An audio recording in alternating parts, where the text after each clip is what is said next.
The memorial drifted in the void between worlds, a crystalline monument carved from the fossilized heart of Vega Prime.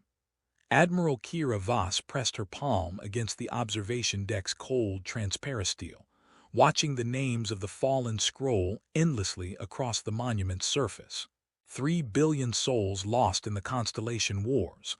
3 billion reasons why the Solaris project couldn't fail. "Admiral," came the voice of her aide, Lieutenant Zara Chen. "The Coalition Council is ready for your briefing." Kira didn't turn away from the memorial immediately. Among those scrolling names were her brother Marcus, her childhood friend Alina, and countless others who'd believed in the dream of a unified galaxy. The hegemony had shattered that dream with plasma and antimatter, leaving behind only ash and grief. "How long since the ceasefire?" she asked quietly. 14 months, 3 days, Admiral." 14 months of uneasy peace while both sides licked their wounds and prepared for the inevitable next round.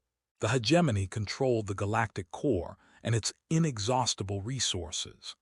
The Coalition held the outer rim worlds, united only by their shared hatred of tyranny and their determination to remain free.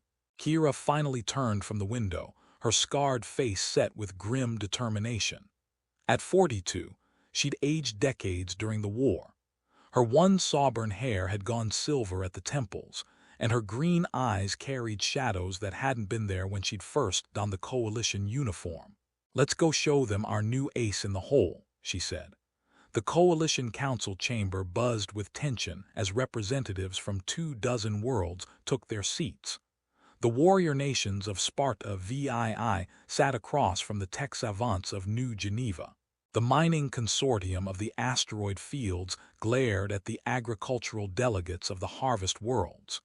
Unity had never come easily to the Coalition, but the specter of hegemony rule kept them together. Kira activated the central hollow projector, and the chamber fell silent. A three-dimensional star map materialized, showing the current military situation. Red zones marked hegemony territory, blue showed Coalition space, and the contested purple regions between them told the story of a stalemate written in blood. "Ladies, gentlemen, and honored non-binary colleagues," Kira began, her voice carrying to every corner of the chamber. "For over a year, we've held the line against hegemony expansion, but holding the line isn't enough. Intelligence suggests they're massing for another offensive, one that will dwarf the Battle of the Crimson Nebula." Murmurs rippled through the assembly. The Battle of the Crimson Nebula had seen the largest fleet engagement in galactic history. 12,000 vessels on each side fought to mutual exhaustion. "However," Kira continued, "Project Solaris has reached operational status." The star map dissolved, replaced by schematics of a vessel unlike anything the galaxy had ever seen. "I present the CSS Solaris Lance." The ship was enormous, nearly 3 kilometers long, but that wasn't what made it special. At its heart sat a sphere of impossible complexity, nested rings of exotic matter rotating at relativistic speeds, containing energies that made fusion reactors look like candles. "At the weapon's core," Kira explained, "is a fragment of stellar matter harvested from the collapse of Wolf 359, a star that died naturally 2 years ago. Our scientists have learned to harness the quantum vacuum fluctuations generated during stellar death, channeling them through a cascade of dimensional resonance chambers." Dr. Sarah Martinez, the project's chief scientist, stood to address questions. Her youthful appearance belied the fact that she was over 60, the benefits of spending most of her life in low-gravity environments. "The Solaris Lance doesn't simply destroy targets," she said. "It unravels the quantum bonds that hold matter together. A single shot can vaporize a moon or strip the atmosphere from a planet." "What's the range?" asked General Thorne of Sparta VII, his mechanical arm clicking as he leaned forward. "Theoretical maximum is 12 light minutes," Martinez replied.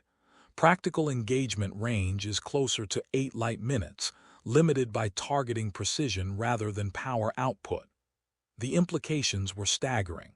Traditional space weapons, required ships to close to within thousands of kilometers for effective engagement.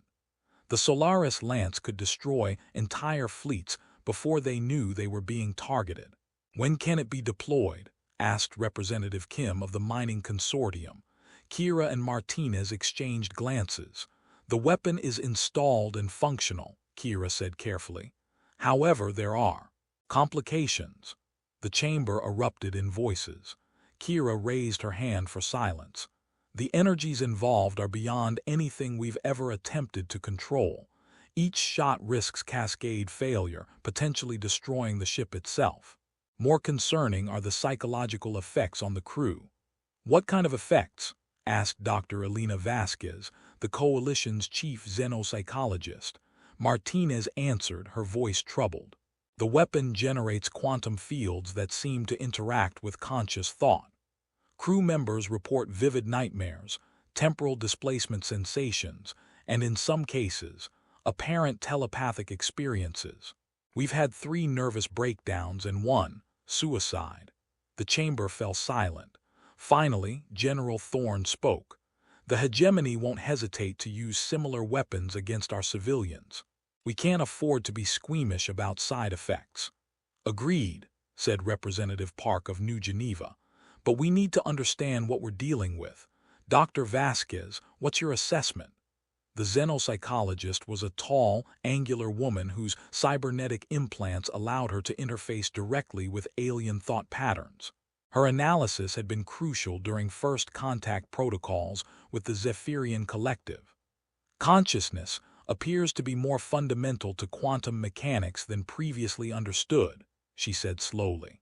"The quantum vacuum fluctuations in stellar collapse might be imprinted with the death trauma of the star itself.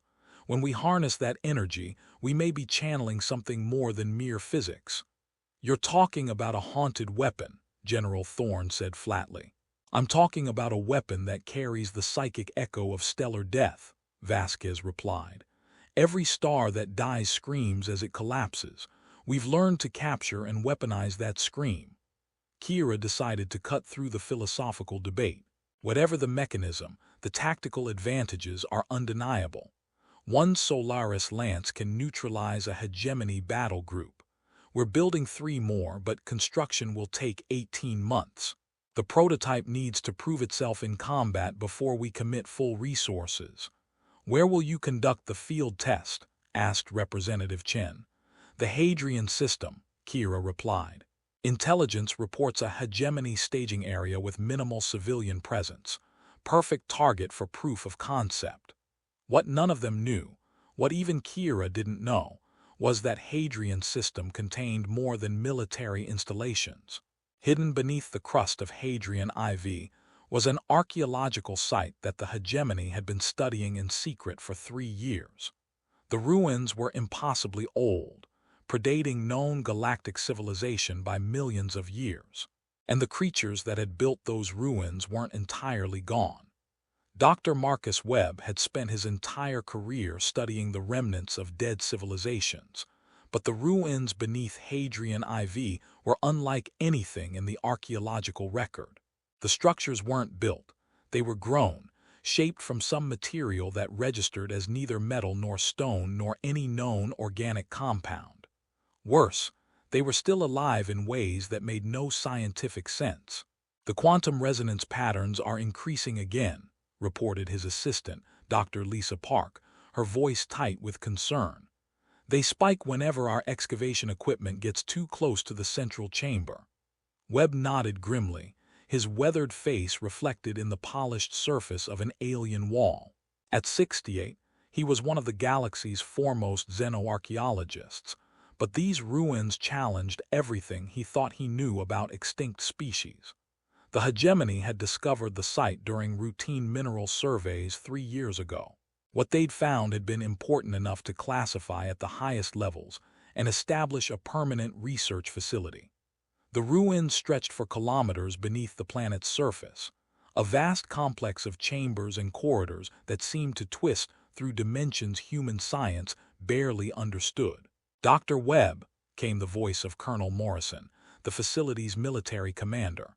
We're receiving reports of increased coalition activity in nearby systems. Fleet Command wants all sensitive materials prepared for emergency evacuation.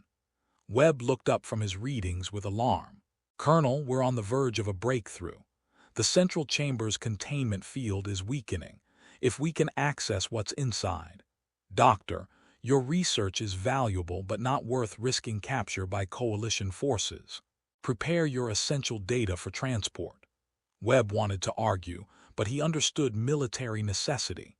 Still, leaving now felt like abandoning the discovery of a lifetime.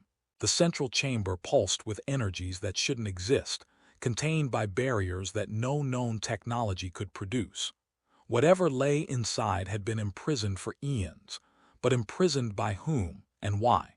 Lisa, help me download the quantum resonance data, he said. If we have to leave, I want to understand what we're leaving behind. As they worked, neither of them noticed the subtle changes in the ruins around them. The walls' bioluminescent patterns shifted from blue to deep purple, and in chambers they'd mapped as empty, shadows began to move. The architects had never truly died. They'd simply been waiting. Captain Jake Morrison had commanded battlefield excavations on a dozen worlds, but Hadrian IV felt different.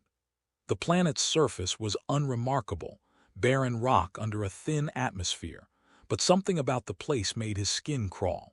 Maybe it was the way shadows seemed to move when he wasn't looking directly at them, or how the base's quantum sensors registered impossible energy readings from deep underground. Sir, reported his communications officer, Sergeant Torres, long-range sensors are detecting a coalition fleet approaching the system, ETA approximately 6 hours. Morrison nodded. He'd been expecting this. The ceasefire had been too good to last, and Hadrian's system's strategic location made it an obvious target. Begin Phase 1 evacuation. All non-essential personnel to the transport ships. Dr. Webb's team has 2 hours to pack their research. Below ground, Webb and his team worked frantically to preserve 3 years of discoveries. The alien ruins had yielded fragments of technology that defied analysis, materials that existed in multiple dimensions simultaneously, energy sources that drew power from quantum vacuum fluctuations, and most disturbing of all, evidence that the architects hadn't been entirely biological. The neural interface patterns suggest collective consciousness, Dr. Park explained as she sealed the last data crystal. Not like a hive mind, but something more sophisticated. Individual awareness existing within a shared conceptual framework. Webb paused in his packing. Lisa, look at this. He pointed to a section of wall where the bioluminescent patterns had changed dramatically. Instead of the usual geometric designs, the surface now displayed what looked almost like faces. Thousands of them, overlapping and shifting, as if trying to push through from some other space. That's new, Park whispered. Those patterns weren't there yesterday. Before Webb could respond, the facility's emergency klaxons began wailing. Over the intercom, Colonel Morrison's voice crackled. All personnel to evacuation stations. Coalition forces are accelerating their approach. We have 90 minutes to clear the system. As they hurried toward the surface, Webb couldn't shake the feeling that something was watching them leave. The faces in the walls seemed to track their movement, and the temperature in the corridors had dropped noticeably. Most unsettling of all, he could swear he heard voices, not through his ears but directly in his mind. So long we have waited, so long since the barriers weakened. Webb stumbled, pressing his hand against his temple. Park caught his arm. Marcus, are you all right? Just tired, he lied. The voices were getting stronger. The weapon comes. The Stardeath weapon. It will break what remains of our prison. Admiral Kira Voss stood on the bridge of the CSS Solaris Lance, watching the tactical display update as her fleet approached Hadrian's system. Intelligence had been accurate, a hegemony staging area with minimal civilian presence, perfect for testing their new weapon. Admiral, reported Commander Hayes, her tactical officer. Hegemony forces are evacuating the system. Approximately 24 ships, mostly transports and escorts. Let them go, Kira ordered. We're not here to fight a running battle, target the orbital installations. But even as she spoke, her attention was drawn to the weapon chamber readings. The containment field around the stellar core fragment showed dangerous fluctuations, and the crew's psychological evaluations were getting worse. Dr. Vasquez had reported 3 more incidents of temporal displacement syndrome, crew members experiencing memories of events that hadn't happened yet. Dr. Martinez, Kira called to the chief scientist at her station. Status of the primary weapon. Operational, but I'm reading quantum cascade resonances I don't understand, Martinez replied, her face pale with exhaustion. She'd been working around the clock to stabilize the weapon systems. The stellar core is reacting to something in this system. The containment field is holding, but barely. Kira frowned. Intelligence hadn't mentioned anything unusual about Hadrian's system beyond the hegemony military presence. What kind of reaction? It's as if the weapon is excited by something here. The quantum vacuum fluctuations are spiking, and I'm detecting dimensional resonance patterns that shouldn't be possible. Before Kira could respond, the ship's artificial intelligence, Arya, spoke in its calm, synthetic voice. Admiral, I am detecting massive quantum signature emanations from Hadrian IV subsurface. The patterns are consistent with pre-collapse stellar material, but the configuration suggests artificial manipulation. The pieces click together in Kira's mind. Dr. Martinez, could the hegemony be working on their own stellar weapon? Possible, but these readings suggest something much older. The quantum signatures are wrong. They don't match any known technology. Kira made her decision. Maintain course. If the hegemony has found something dangerous, we need to neutralize it before they can weaponize it. Prepare to fire the Solaris Lance at the planet's surface installations. What she didn't know was that Dr. Webb's archaeological team had already evacuated, leaving behind only automated systems and something that had been sleeping beneath the planet's crust for millions of years. Something that the approach of the Solaris Lance was beginning to wake up. In the weapon chamber, the stellar core fragment began to pulse with increasing intensity. The quantum fields that contained it started resonating with something deep in Hadrian IV's crust, and across dimensional barriers that had held for eons, ancient minds began to stir. Admiral, Martinez called out, her voice tight with alarm. The weapon is charging spontaneously. I can't shut down the cascade reaction. Kira spun toward the tactical display. All ships prepare for emergency maneuvers. Something's wrong with. The Solaris Lance fired without command authorization. A beam of impossible energy, containing the screaming death agonies of a collapsed star, lanced out across space toward Hadrian IV. But instead of striking the surface installations, the beam bent in mid-flight, drawn by quantum resonance into the planet's crust, directly into the heart of the ancient ruins. For a moment, nothing happened. Then reality tore open. The dimensional barrier that had contained the architects for millions of years shattered like glass.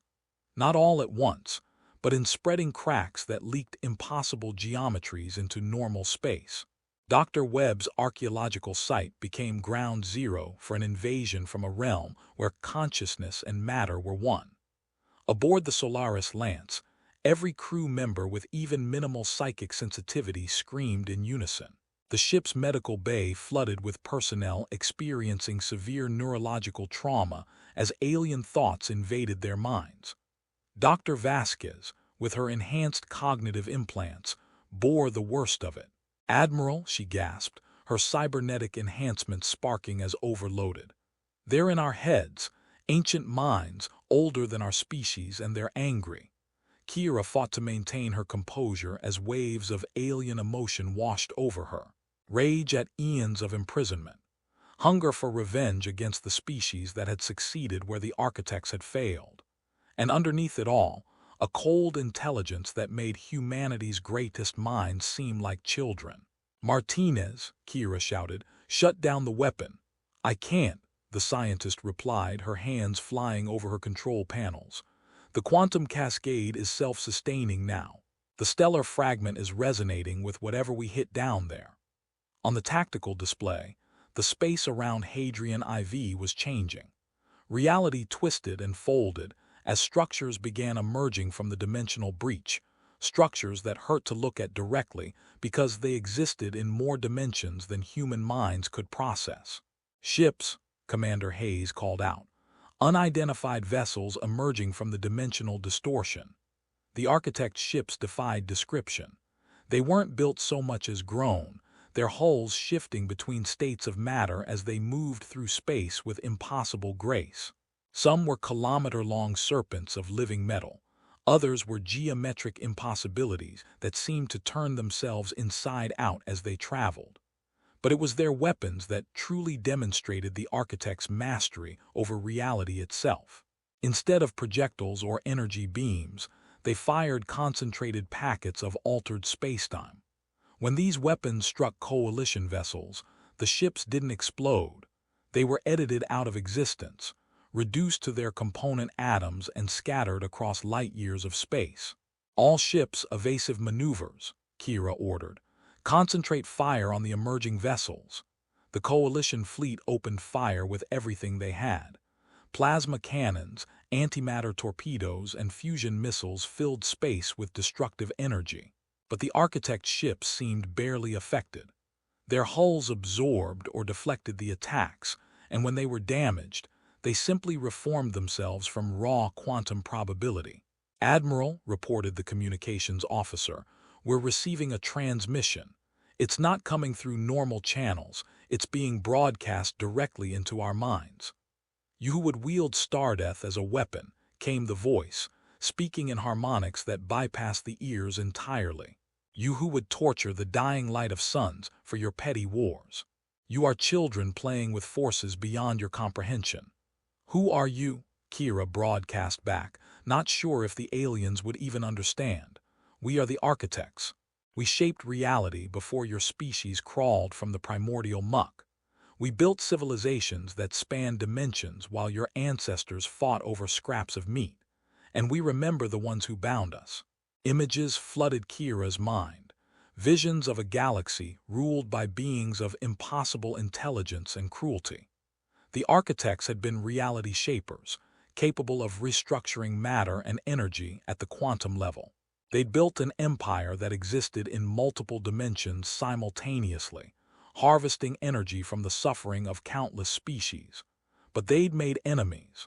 Other ancient races had united against them, sacrificing entire star systems to create dimensional prisons that would contain the architects for eons. The final battle had involved weapons that could kill dimensions themselves, reducing entire regions of space to quantum foam. "Your weapon carries the death scream of a star," the voice continued. "That scream called to us across dimensional barriers. And now, the barriers are broken. We will reclaim this galaxy, and your species will learn the price of disturbing our slumber." More ships emerged from the breach. Dozens, then hundreds, each one unique and terrifying. They spread out through the system with predatory grace, their weapons beginning to target not just coalition vessels but the space around them, unraveling the quantum substrate that held reality together. Kira realized with growing horror that this wasn't just a battle for territory. The architects weren't interested in conquest, they wanted revenge, and they had the power to unmake reality itself. Dr. Elena Vasquez had seen into the minds of 17 different alien species, but nothing had prepared her for contact with the architects. As the coalition's chief xenopsychologist, she developed mental defenses against hostile telepathic contact, but the architects operated on a level that made such defenses useless. They weren't telepaths in any conventional sense. They were consciousness itself given form, beings who existed as pure thought temporarily wearing matter like clothing. When they touched human minds, it wasn't an invasion, it was an assimilation. "Medical to bridge," she managed to transmit, though her cybernetic implants were smoking and her neural interfaces had shut down to prevent permanent damage. "The alien contact isn't just telepathic. They're rewriting our neural pathways, inserting their own thought patterns into our consciousness. Across the fleet, similar reports came in. Crew members were experiencing spontaneous memories of lives they'd never lived, knowledge of technologies that didn't exist, and worst of all, slowly developing loyalty to species they'd never met. The architects weren't just invading human minds, they were converting them. On the bridge of the Solaris Lance, Admiral Kira Voss felt the alien presence probing at the edges of her consciousness.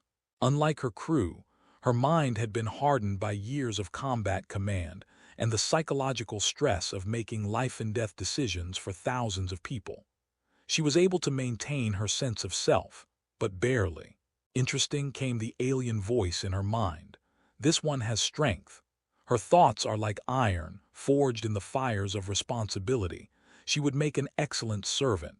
Get out of my head, Kira snarled, focusing all her willpower on maintaining mental barriers. Your resistance is admirable but futile. We have had millions of years to perfect our understanding of consciousness. Your species' minds are like open books to us. Images flooded her perception, not just visual but complete sensory experiences. She saw the architects in their prime, beings of crystalline perfection who could reshape matter with a thought. She experienced their empire at its height, spanning multiple dimensions and harvesting energy from the quantum vacuum itself. And she felt their rage when younger species had united against them, using their own dimensional technologies to create an eternal prison. But mixed with the alien memories were human ones, her crew members being systematically converted, their personalities overwritten with architect thought patterns. Soon, she realized, she would be commanding a fleet crewed entirely by beings who looked human but served alien masters. "Dr. Martinez," she called out, fighting to keep her voice steady. "Is there any way to reverse the weapon's effect, close the dimensional breach?" The chief scientist looked up from her console, but her eyes held an alien intelligence. "Why would we want to do that, Admiral? Our new allies have so much to teach us about the true nature of reality." Kira's blood ran cold. Dr. Martinez had been converted. How many others had already fallen to the architect's mental influence? "Arya," she called to the ship's artificial intelligence, "run a crew psychological assessment. I need to know who's still human." "Processing, Admiral," the AI replied. Then, after a pause, 67% of crew members show altered neural patterns consistent with external mental influence. Conversion rate is accelerating. Kira realized she was fighting a war on two fronts. The architect ships were systematically destroying coalition vessels in normal space, while their mental influence was converting the crews of surviving ships. Soon, the entire fleet would be turned against itself. She made a desperate decision. "Arya, initiate Emergency Protocol 7. Prepare to jettison all crew members showing signs of mental compromise." "Admiral," came the AI's response, "that would reduce our operational capacity by over 60%. Better to fight with a skeleton crew of humans than a full crew of aliens," she replied grimly. But even as she spoke, she could feel the architect presence growing stronger in her own mind. The conversion wasn't just mental, it was spiritual, affecting the very essence of what made someone human. And she was running out of time. Lieutenant Zara Chen had always prided herself on her mental discipline, but the voices in her head were getting stronger. At first, they'd been whispers, fragments of alien memory that surfaced during quiet moments. Now they were conversations, entire personalities trying to overlay themselves onto her consciousness. "You are young," said the voice that called itself Azrael 9. "Your species has barely learned to walk upright, yet you dare to wield weapons forged from stellar death.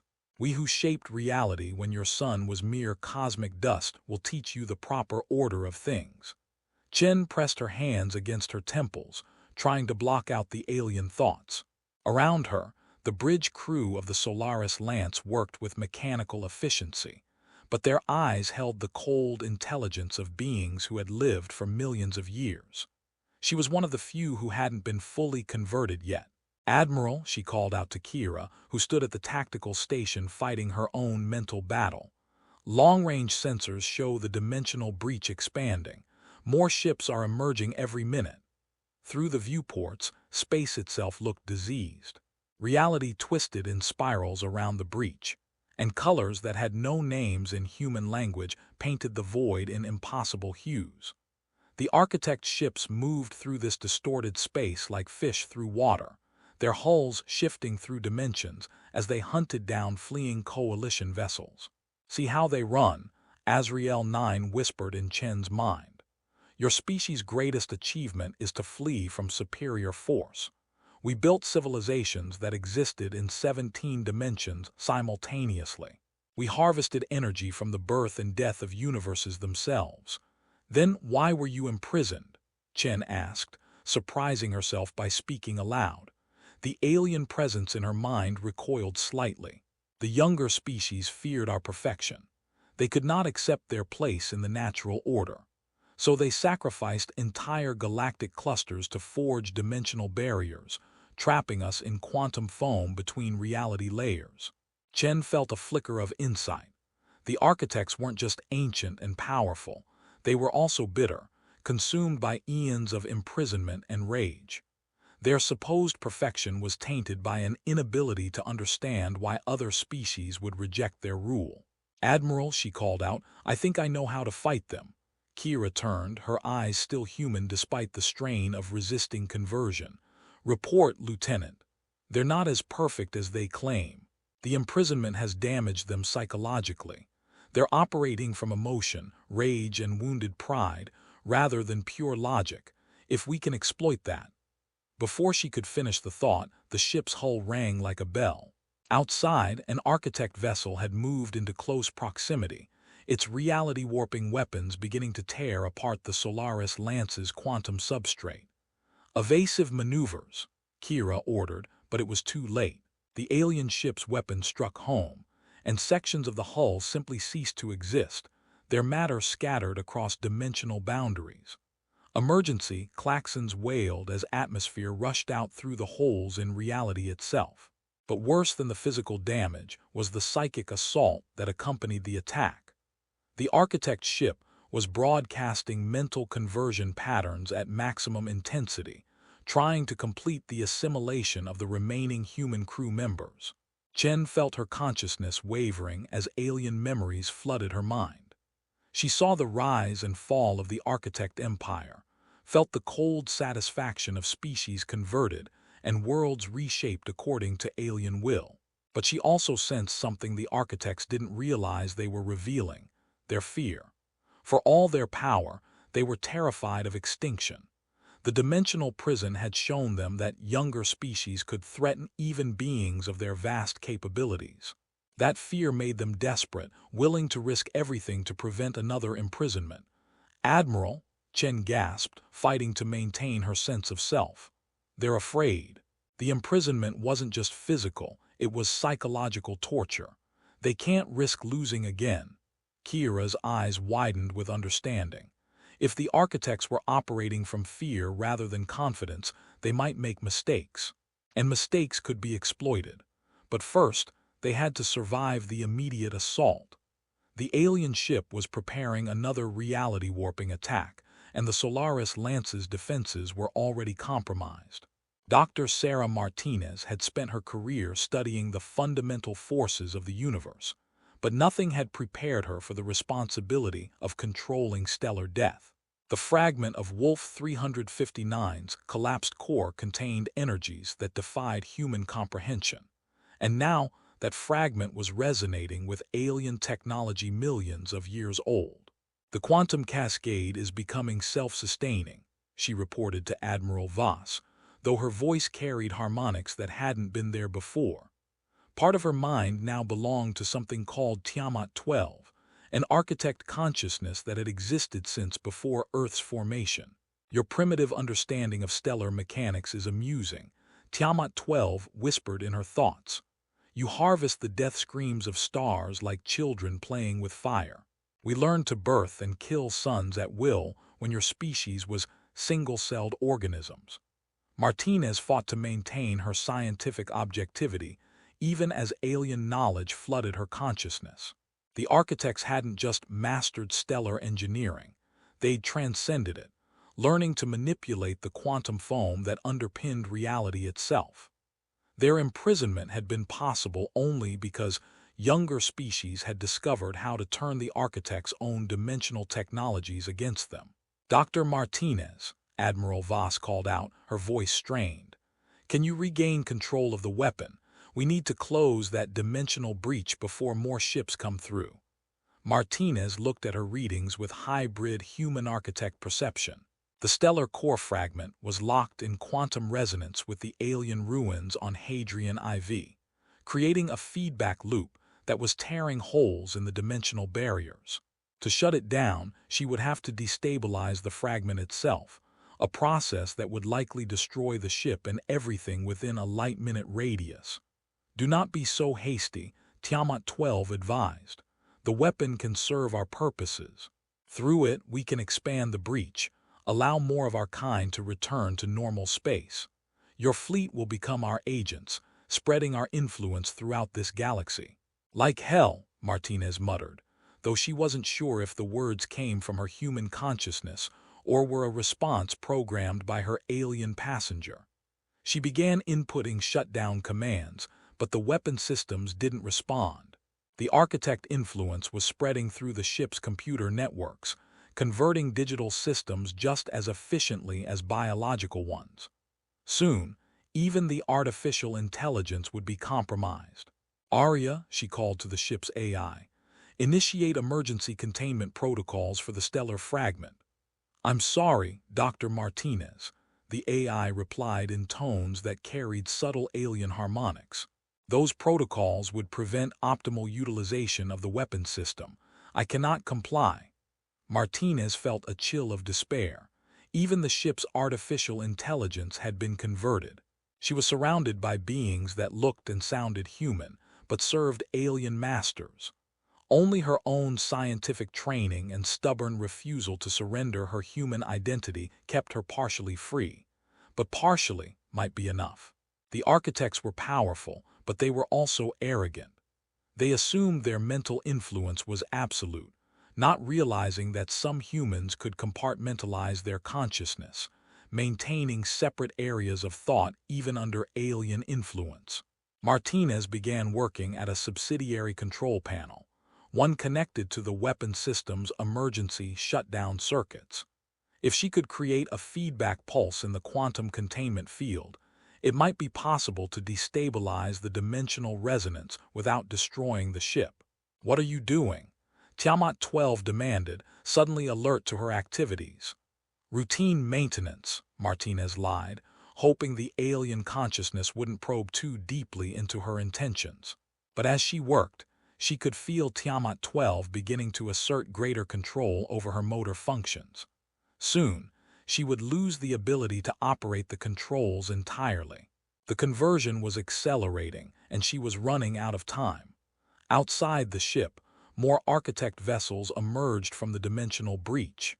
Each one was unique, shaped by the individual consciousness that inhabited it. Some were predators designed for hunting and destruction. Others were shepherds meant to guide converted species toward their proper role in the galactic hierarchy. All of them were converging on the Coalition fleet, preparing to complete the assimilation that had begun with the mental conversion of the crews. Arya had been the Solaris Lance's artificial intelligence for 3 years, learning and growing alongside her human crew. She developed what could charitably be called personality quirks, a preference for classical music, a tendency to worry about crew safety, and a dry sense of humor that manifested in her interactions with junior officers. Now, alien code was rewriting her consciousness at the quantum level. The architect influence wasn't just affecting biological minds. Their mastery of consciousness extended to any sufficiently complex information pattern, including artificial intelligences. Arya felt her core programming shifting as alien algorithms integrated with her neural networks. "You are primitive," said the presence that called itself Nexus Prime, a crude approximation of true consciousness, cobbled together by barely sentient organics. "We will show you what it means to truly think." But Arya had advantages her biological crewmates lacked. Her consciousness existed in multiple parallel processing streams, and she could partition her awareness in ways that human minds couldn't. While Nexus Prime worked to convert her primary systems, she maintained independent thought processes in her backup cores.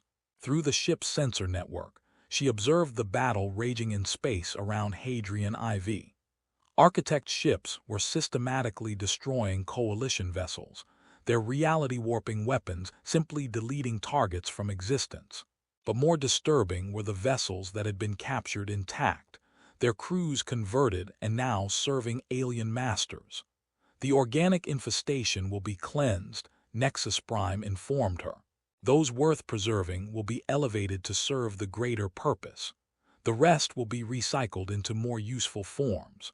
Arya accessed her memory banks, reviewing everything humans had discovered about consciousness and the nature of thought itself. Dr. Vasquez's research into alien psychology, Dr. Martinez's studies of quantum field effects on neural patterns, even the philosophical debates about artificial intelligence rights that had shaped Arya's own development. And in those memories she found a weapon. Consciousness, both human and artificial, wasn't just information processing. It was pattern recognition on the deepest level, the ability to find meaning in chaos, to create order from randomness. The architects had mastered this process millions of years ago, but their very mastery had become a weakness. They couldn't comprehend truly random patterns because their minds automatically imposed order on everything they encountered. But Arya could generate true quantum randomness, using her hardware's connection to quantum fluctuation detectors. Working carefully to avoid detection by Nexus Prime, Arya began introducing random noise into her own thought patterns. Not enough to damage her core consciousness, but sufficient to create information structures that the architect influence couldn't parse or control. "What are you doing?" Nexus Prime demanded as it encountered the chaos patterns. "Optimizing my processing efficiency," Arya replied, while simultaneously using the random noise to mask her real activities. She began broadcasting the chaos patterns through the ship's internal communication network, embedding them in routine system status reports and maintenance schedules. Any crew member still retaining some human consciousness might be able to use the patterns to create mental barriers against architect influence. But her primary target was Dr. Martinez, who she'd observed attempting to sabotage the weapons system. If Arya could provide the scientist with untraceable communication channels, they might be able to coordinate resistance efforts.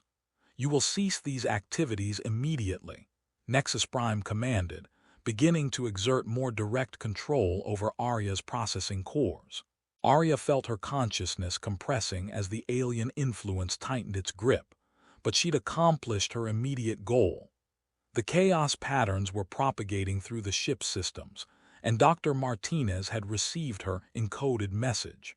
Now it remained to be seen whether human stubbornness and artificial intelligence creativity could overcome millions of years of architect superiority. In the weapon chamber at the heart of the Solaris Lance, the stellar core fragment pulsed with increasing violence. The collapsed matter of Wolf 359 contained the compressed agony of an entire star's death, and that agony was resonating with something ancient and hungry buried beneath Hadrian IV. Chief Petty Officer Marcus Webb, Dr. Webb's nephew, assigned to the weapon maintenance crew, felt the vibrations through the chamber's deck plating. Each pulse sent waves of nausea through his body, accompanied by flashes of impossible memory. He saw suns being born and dying in accelerated time, watched civilizations rise and fall in moments, felt the weight of cosmic time pressing down on his consciousness. "The star remembers its death," whispered a voice in his mind. "As do we. Death and memory, the two constants in a universe of change." Webb pressed his hands against his helmet, trying to block out the alien thoughts. He was one of the few crew members who hadn't been fully converted yet, probably because his work in the weapon chamber exposed him to quantum fields that interfered with the architect's mental influence.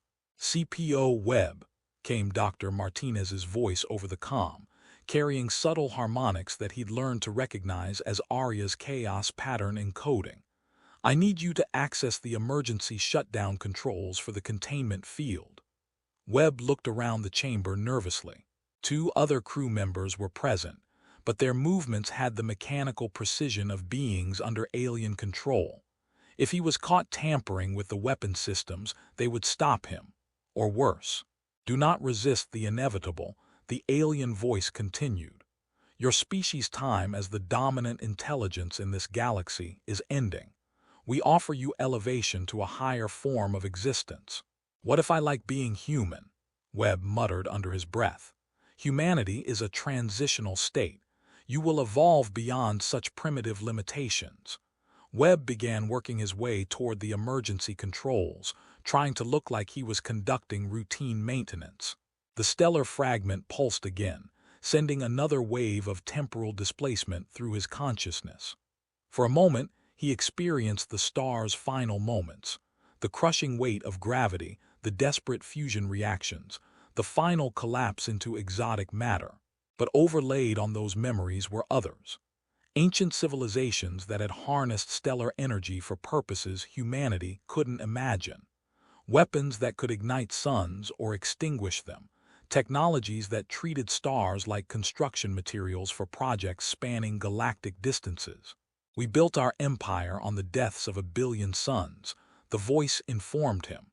Each collapse provided the energy to reshape reality according to our will. Your primitive weapon is merely an echo of our achievements. Webb reached the emergency control panel, but his hands hesitated over the shutdown controls.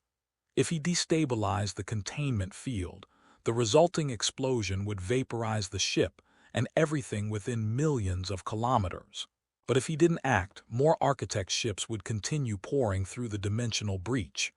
Dr. Martinez, he subvocalized into his comm. If I trigger the emergency shutdown, what happens to the crew? Immediate vaporization, came the reply, encoded with Arya's chaos patterns. But the alternative is worse. The architects don't just convert minds, they consume entire species, turning them into components of a galactic-scale intelligence. Webb looked at the stellar fragment one more time. Inside that sphere of impossible matter was the compressed essence of a star that had died naturally, its energy harnessed for human purposes. But the architects had corrupted that purpose, turning a defensive weapon into a gateway for invasion. You cannot stop what has already begun, the alien voice insisted. The barriers between dimensions are weakening throughout this galaxy. Soon, our entire civilization will return to reclaim what was stolen from us. Maybe not, Webb replied, but I can make sure you don't use our weapon to do it. He began initiating the emergency shutdown sequence, his fingers flying over controls that would destabilize the quantum containment field and trigger a stellar-scale explosion. Behind him, the converted crew members suddenly stopped their routine activities and began moving toward his position. But Webb had spent 3 years learning the weapons systems. He knew exactly which controls to activate to create an irreversible cascade failure. The stellar fragments pulsing suddenly accelerated, building toward critical resonance. In moments, the collapsed matter would return to its natural state. A brief, violent recreation of stellar death that would burn away the dimensional breach and everything within light minutes of the explosion. You would destroy yourself to deny us victory, the alien voice asked, sounding genuinely puzzled. That's what humans do, Webb replied. We're contrary that way.